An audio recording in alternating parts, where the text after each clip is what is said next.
The sun is reluctantly clawing its way over a frost-bitten plain, like even it doesn't want to be up yet. Smoke curls from a half-dead fire pit that smells faintly of charred roots and poor decisions. Somewhere nearby, a marmot squeaks and promptly stops. The camp is waking. Feet shuffle across frozen dirt. Someone groans like a mammoth giving birth.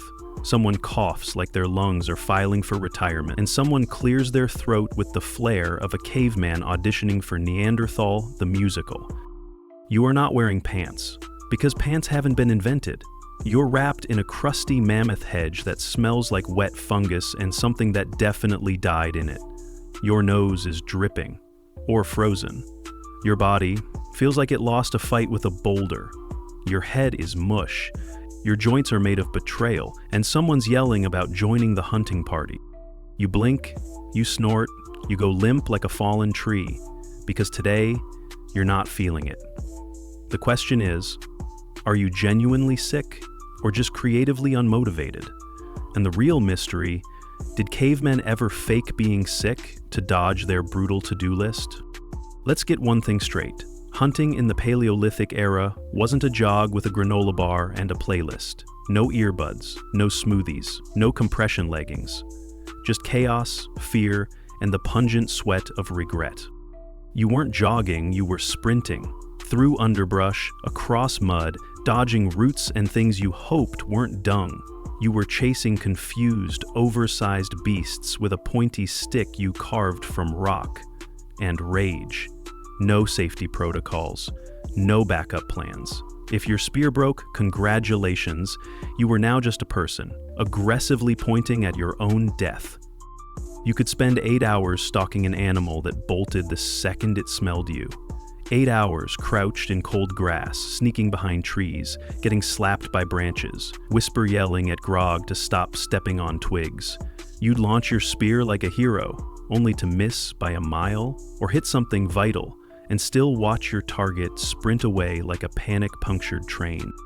And if the hunt actually worked, your reward, dragging a massive corpse back to camp, on foot, in the cold, across a ravine, while bleeding, you were now a sweaty, bruised, hypothermic delivery driver hauling 300 pounds of meat across a hostile landscape, and nobody even said thanks. No applause, no you did it, not even a pity tuber.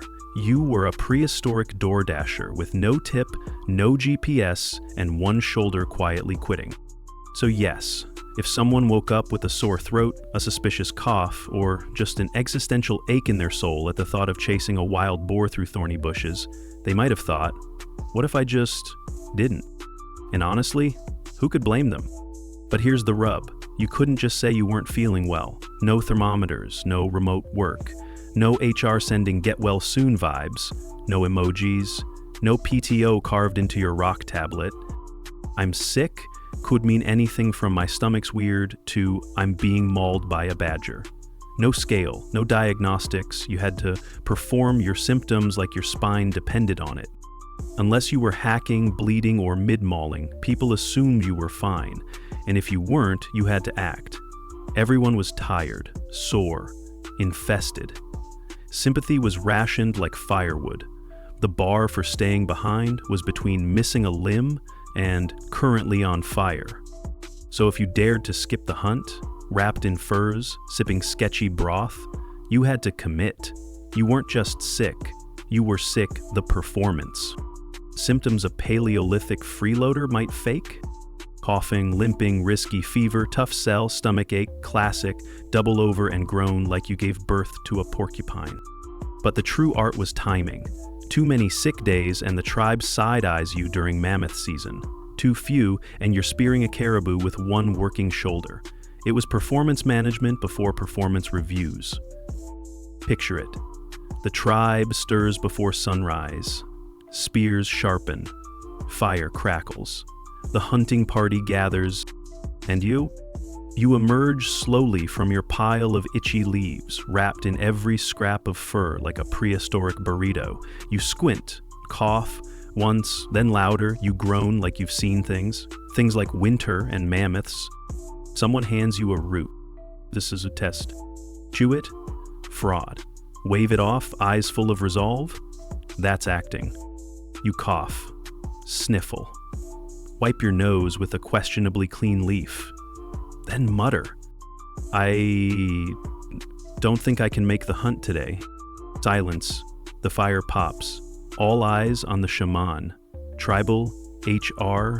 He waddles over, squints, sniffs your breath, smears something possibly alive on your head, mutters magic or sarcasm. He pauses, considers, finally nods. Stay. Rest. Boom. Sick day theater, complete.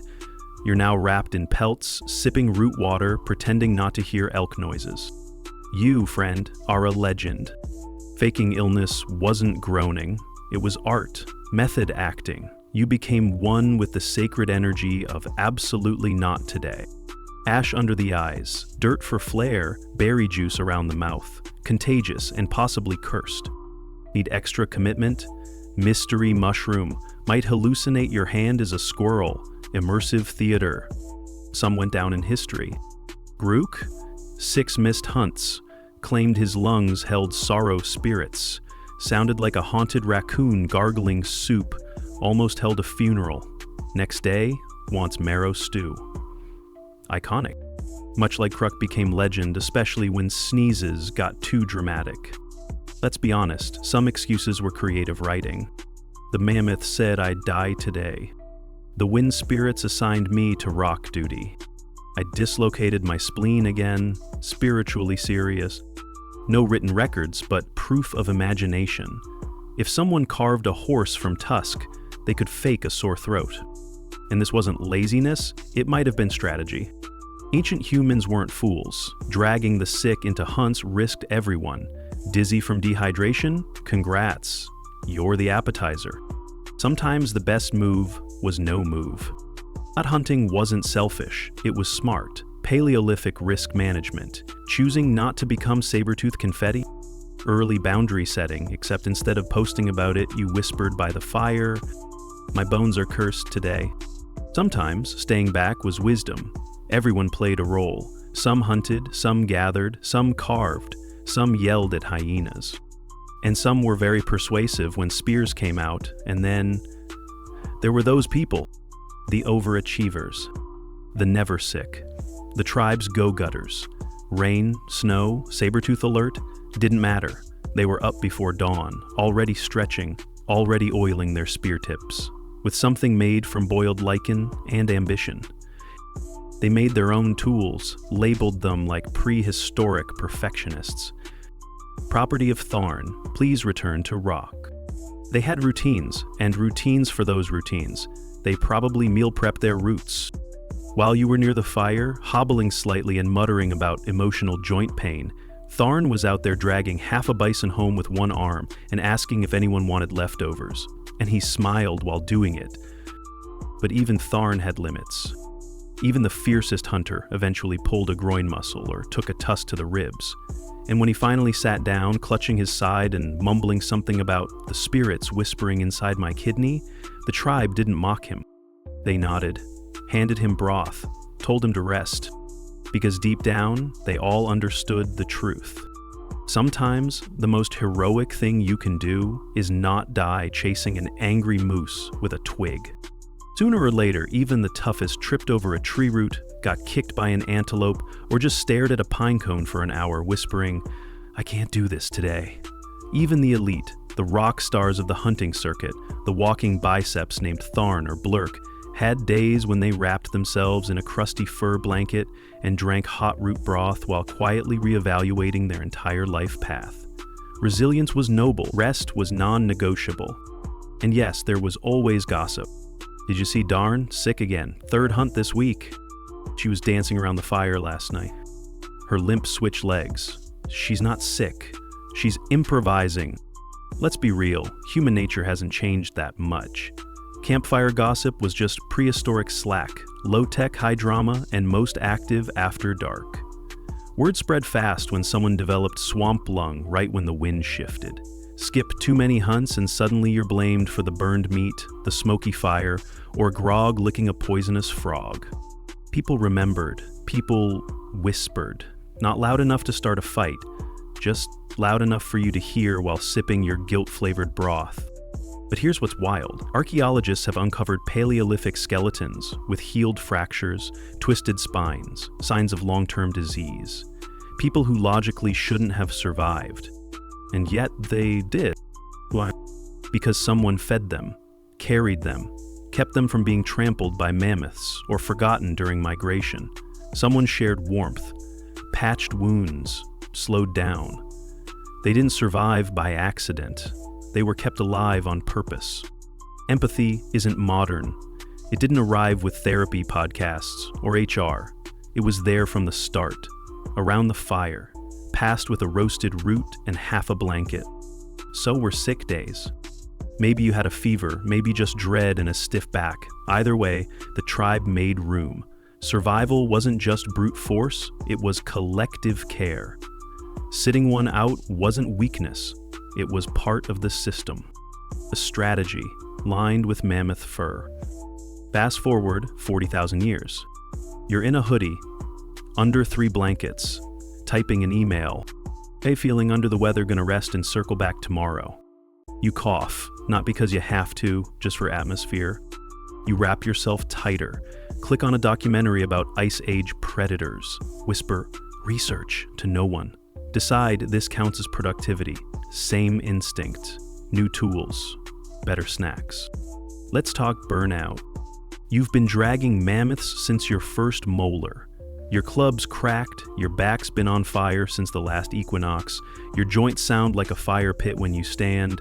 Still, everyone expects you to leap from your moss pile, flex heroically, and deliver dinner, like you're made of biceps and purpose. But you're tired, soul tired, glute tired, brain tired, in that Rux feel judgmental kind of way. That's not failure, that's biology. Even Tharn, the guy who once tackled a buffalo to impress a date, eventually muttered, "You know what? Not today." Rest isn't weakness. It's what keeps strength from running into the woods and marrying a tree.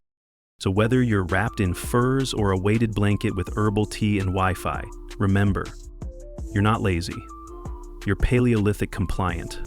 One morning, you sit up on your moss mat, stare into the middle distance and mutter, "I have the sadness gut," which today means I need a break before I throw myself into a ravine. Not I'm lazy, not I quit, just I can't today.